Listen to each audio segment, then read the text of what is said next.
Bawang-bawang.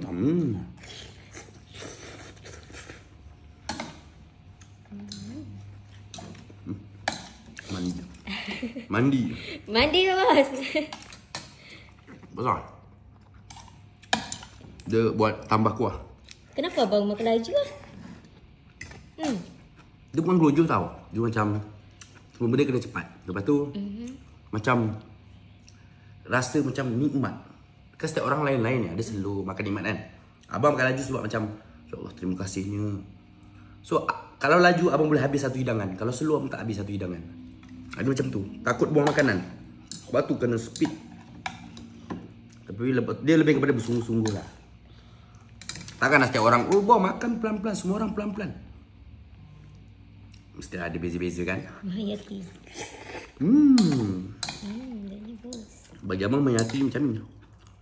Bersungguh. Terlihat Cici. Cici yang tengah apa?